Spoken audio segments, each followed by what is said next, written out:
বন্ধুরা, সারা দেশেই নির্বাচনের একটা প্রচারণা শুরু হয়ে গেছে। সবাই ভোট চাইছে, প্রচুর প্রচারণা হচ্ছে এবং সব জায়গায় ভোটের প্রচারণা।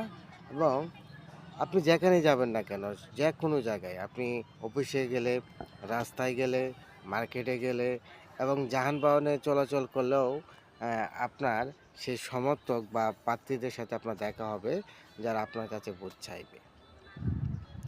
ভোট চাইবে সেটাই স্বাভাবিক, এবং আপনি যেহেতু বাংলাদেশের মানুষ, বাংলাদেশের নাগরিক, আপনার নাগরিক অধিকার হলো একজন প্রার্থীকে ভোট দেওয়া।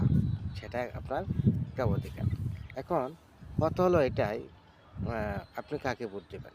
সবচেয়ে গুরুত্বপূর্ণ বিষয় হলো আপনি কাকে ভোট দেবেন, এমন কেমন প্রার্থীকে ভোট দেবেন। আপনি এমন একজন লোককে ভোট দেবেন, এমন একজন প্রার্থীকে ভোট দেবেন যে চাঁদাবাজ না, যে চাঁদাবাজিকে প্রশ্রয় দেয় না এবং চাঁদাবাজি করে না। আপনি এমন একজন লোককে ভোট দেবেন যে সন্ত্রাস না, যে সন্ত্রাসকে প্রশ্রয় দেয় না এবং সন্ত্রাসের বিরুদ্ধে মোকাবেলা করে, চাঁদাবাজির বিরুদ্ধে কথা বলে।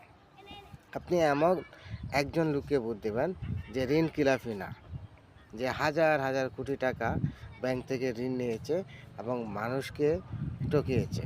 এমন প্রতারক, টক, চাঁদাবাজ, দুর্নীতিগ্রস্ত, ঋণখিলাপি কোনো প্রার্থীকে ভোট দেবেন না।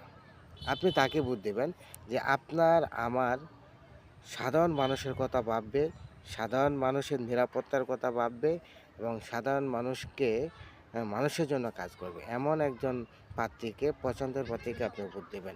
সে যে দলেরই হোক না কেন, সে জামাত হতে পারে, সে বিএনপি হতে পারে, সে জাতীয় পার্টি হতে পারে, সে এনসিপি হতে পারে, সে স্বতন্ত্র হতে পারে, যে কোনো প্রার্থী হোক, কোনো সমস্যা নেই।